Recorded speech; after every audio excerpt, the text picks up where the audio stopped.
अस्सलाम वालेकुम dear students, my name is Hasan Raza और हम पढ़ रहे हैं क्लास 10 की फ़िज़िक्स। स्टूडेंट्स, पिछली बार हमने रिपल टैंक को डिफ़ाइन किया था। रिपल टैंक की एक डायग्राम देखी थी, उसकी कंस्ट्रक्शन देखी थी। हमने देखा था कि रिपल टैंक जो ऑपरेटस है वो किन चीज़ों पर मुश्तमिल है और वेव्स कैसे जनरेट होती हैं। स्टूडेंट्स, हमने ये कहा था कि रिपल टैंक में हम प्रॉपर्टीज़ ऑफ वेव को भी डिस्कस करेंगे। तो प्रॉपर्टीज ऑफ वेव में प्रीवियस लेक्चर के बिल्कुल एंड पे मैंने रिफ्लेक्शन को डिस्कस किया था। इतना बता दिया था, रिफ्लेक्शन एक वेव का किसी दूसरे मीडियम पर टकराकर वापस जाना होता है। अब रिफ्लेक्शन को थोड़ी डिटेल में डिस्कस करते हैं, रिफ्लेक्शन है क्या, और फिर उसके बाद इसे रिपल टैंक में वाटर की रिफ्लेक्शन के तौर पे भी देखेंगे। स्टूडेंट्स, रिफ्लेक्शन की डेफिनेशन क्या है? जनरली रिफ्लेक्शन की डेफिनेशन कुछ इस तरह से बयान की जाती है: ray when travelling in a one medium made incident on the surface of another medium bounce back into the first medium is called as reflection of light या रिफ्लेक्शन ऑफ वेव। तो सिंपल अल्फाज में reflection का मतलब ये हुआ कि wave अगर एक मीडियम में ट्रेवल कर रही है, ट्रेवल करते करते दूसरे मीडियम के सरफेस पर टकराए और टकरा के वापस पहले मीडियम में आ जाए तो रिफ्लेक्शन कहलाएगी।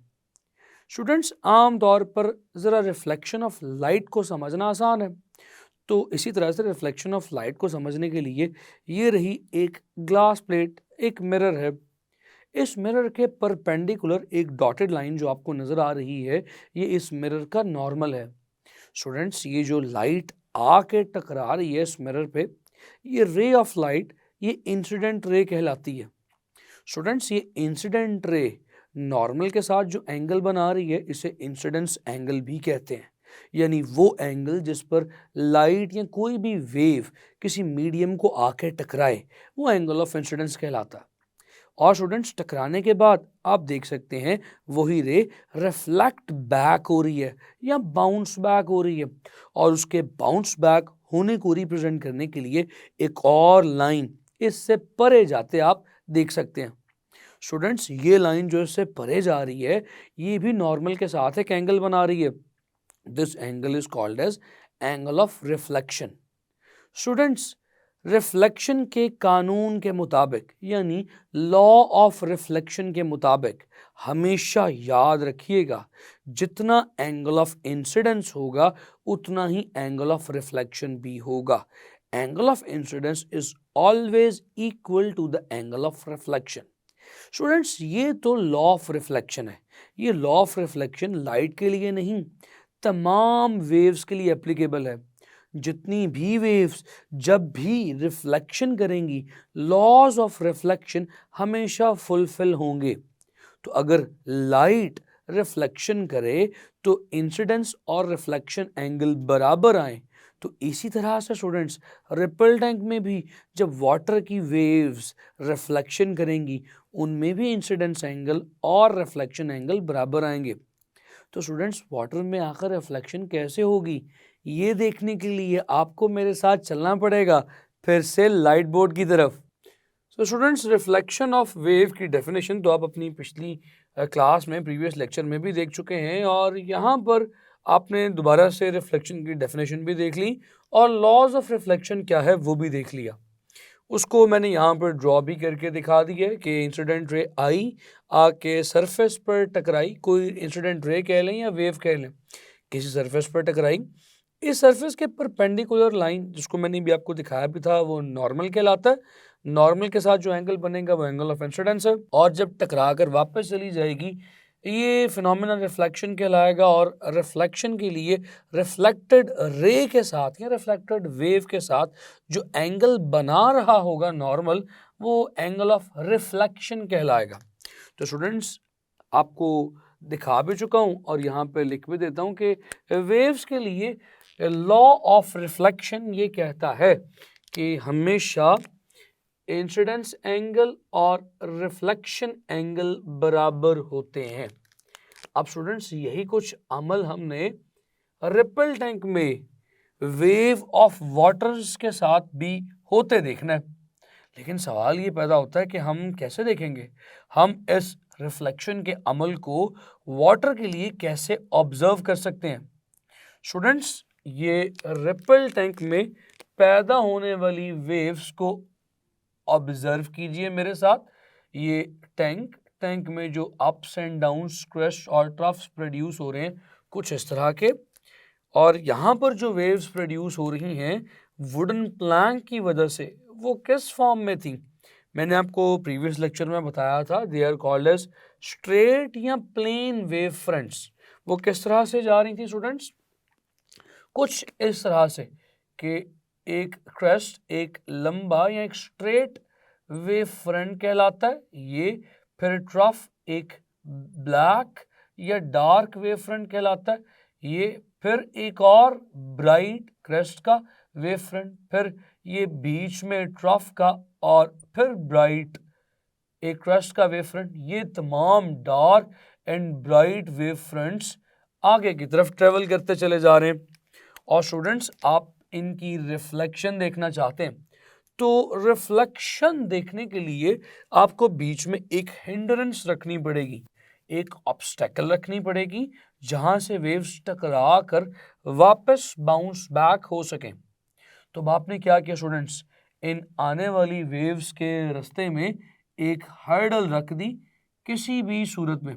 ये कोई वुडन प्लैंक भी हो सकता है, कोई प्लास्टिक शीट भी हो सकती है, कोई वुडन या किसी और मटेरियल का ऑब्जेक्ट भी हो सकता है।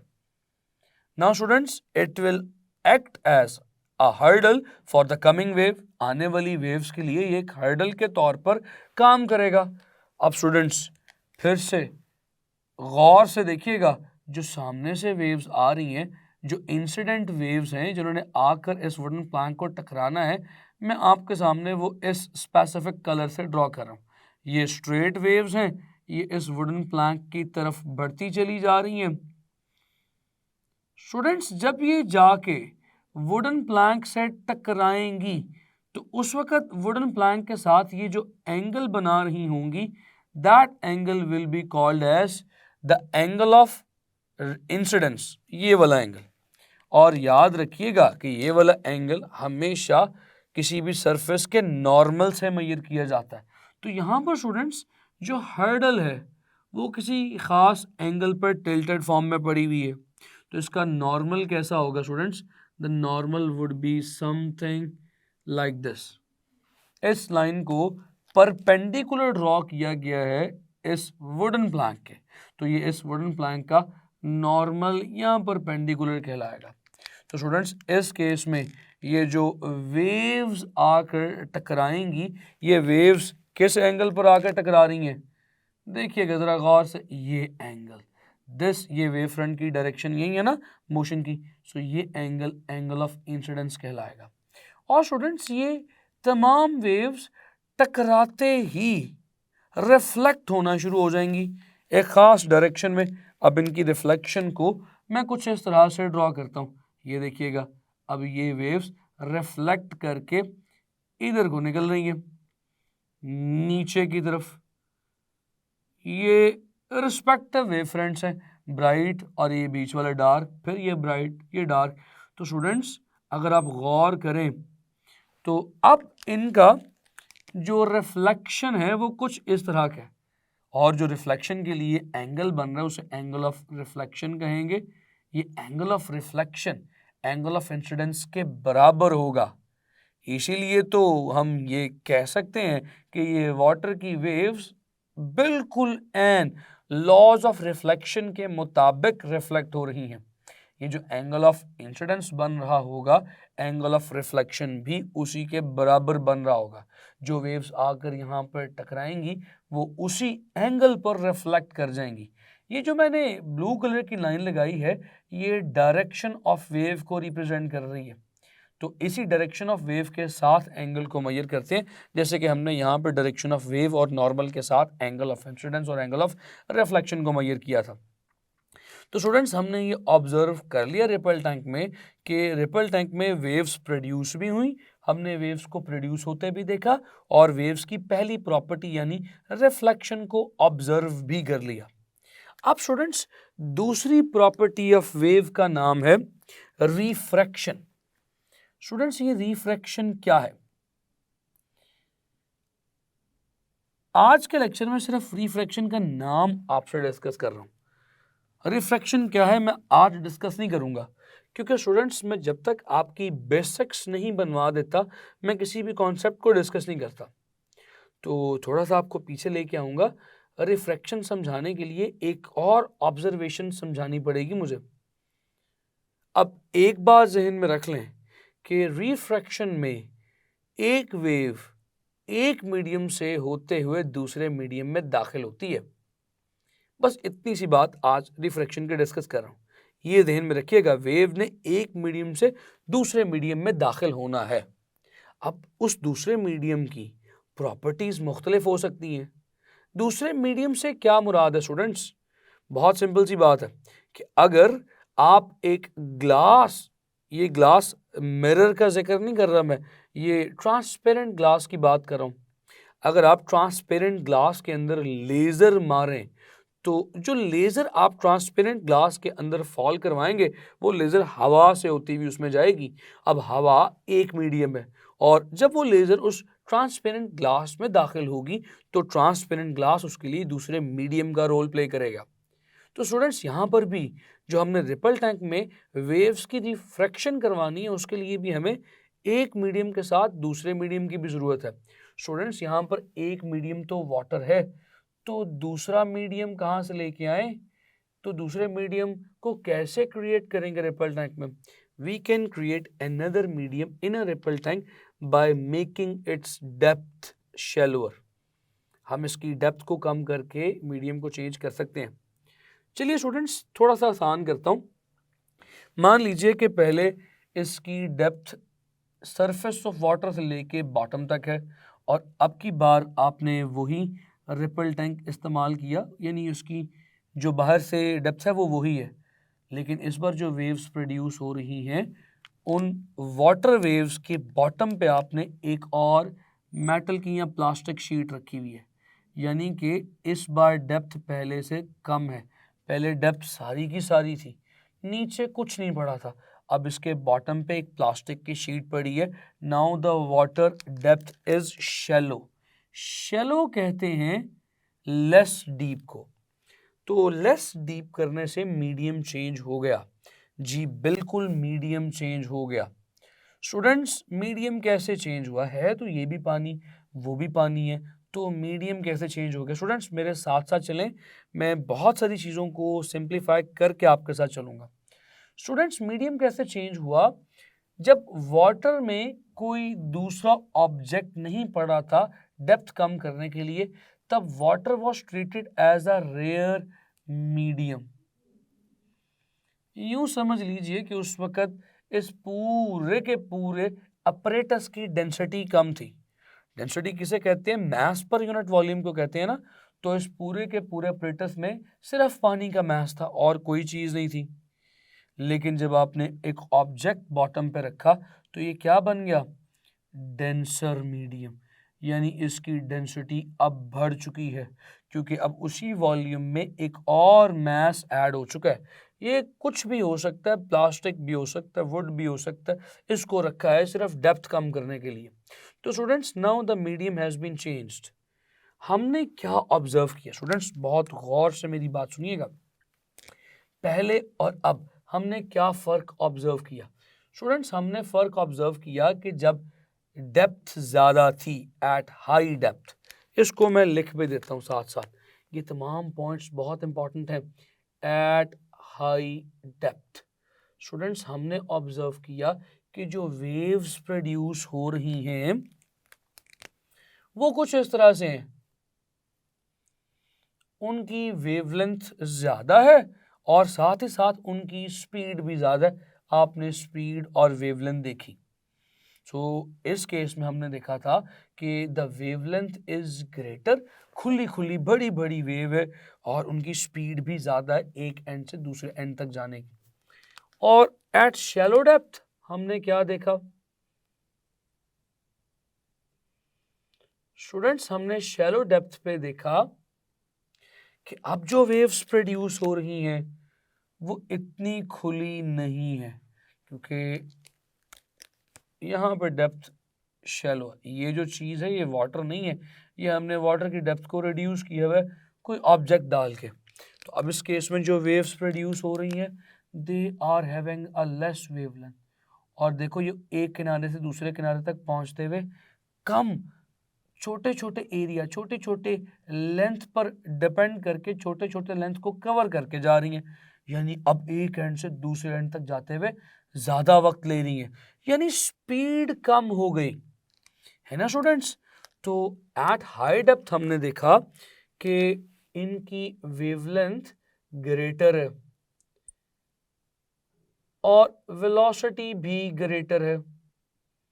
और इसी तरह से आपने यहाँ पे मुझे मूव करते हुए भी देखा एट शैलो डेप्थ, जब डेप्थ कम हुई, डेंसर मीडियम हुआ, लैम्डा वेवलेंथ डिक्रीज कर गई और साथ ही साथ वेलोसिटी भी डिक्रीज कर गई।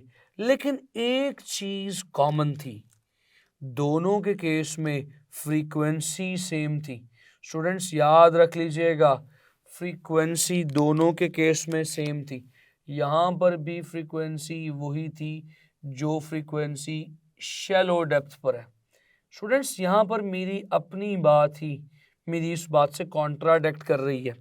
बहुत इंपॉर्टेंट बात करने लगा हूँ स्टूडेंट्स, मैं कॉन्सेप्ट्स आपको दे रहा हूँ, गौर से मेरी बात सुनिएगा। मैंने प्रीवियस लेक्चर में आपसे कहा था कि फ्रीक्वेंसी और वेवलेंथ इन्वर्सली प्रोपोर्शनल है, यानी कि अगर वेवलेंथ को बढ़ाऊं तो फ्रीक्वेंसी को कम होना चाहिए, अगर वेवलेंथ को कम करूं, रिड्यूस करूं, तो फ्रीक्वेंसी को बढ़ना चाहिए। अगर मैं अपनी उसी बात पर कायम रहता तो यहाँ पर कहानी मुख्तलिफ होती। यहाँ पर शुरू में वेवलेंथ ग्रेटर है, बाद में वेवलेंथ डिक्रीज हुई। तो अगर मेरी पिछली बात दुरुस्त होती, मेरी पिछली बात क्या थी कि अगर वेवलेंथ को डिक्रीज करते तो फ्रीक्वेंसी को बढ़ना चाहिए था, लेकिन यहाँ पर तो मैं कह रहा हूँ कि फ्रीक्वेंसी कांस्टेंट है। इसका मतलब क्या है स्टूडेंट्स? इसका मतलब ये है कि वो जो मैंने कहा था ना कि wavelength is inversely proportional to the frequency, wavelength is inversely proportional to the frequency, वो बात एक कांस्टेंट मीडियम के लिए थी, वो बात एक ही मीडियम पर अप्लाई होती थी, at in a fixed medium. लेकिन अगर मीडियम चेंज हो जाए, जैसे कि यहाँ पर पहले बात कर रहे हैं हम रेयर मीडियम की, फिर बात कर रहे हैं डेंसर मीडियम की, इन केसेस में स्टूडेंट्स मामला थोड़े से मुख्तलिफ हैं। जब मीडियम चेंज हो जाता है तब ये रूल अप्लाई नहीं होता, तब उस केस में हम कहते हैं कि जब मीडियम चेंज होगा तो फ़कत एक चीज़ कांस्टेंट होगी, frequency. Frequency will remain same in both the mediums. और क्या चीज़ चेंज होगी? वेलोसिटी और वेवलेंथ। याद रखिएगा, in denser medium, in denser medium हमेशा से, ये एमसीक्यूज के पॉइंट्स हैं, डेंसर मीडियम में हमेशा क्या होगा students? Wavelength will decrease, wavelength हमेशा घटेगी और velocity will also decrease with it. जबकि अगर रेयर मीडियम हो स्टूडेंट्स, रेयर मीडियम में हमारे पास वेवलेंथ ज़्यादा होती है। क्यों? क्योंकि वहाँ पर वेलोसिटी भी ज़्यादा होती है। So wavelength is greater because velocity is greater. Students ये बातें तमाम जहन में रखिएगा। रिपल टैंक में रिफ्रैक्शन कैसे होती है, एक मीडियम से जब वेव दूसरे मीडियम में जाती है तो क्या यही चीज़ें सारी ओबे होंगी या फॉलो होंगी या नहीं, ये तमाम चीज़ें हम देखेंगे अपने अगले लेक्चर में। उम्मीद करता हूँ कि तमाम चीज़ें आपको समझ आई होंगी। अपना बेइंतहा ख्याल रखें, मिलते हैं अगले लेक्चर में। खुदा हाफ़िज़।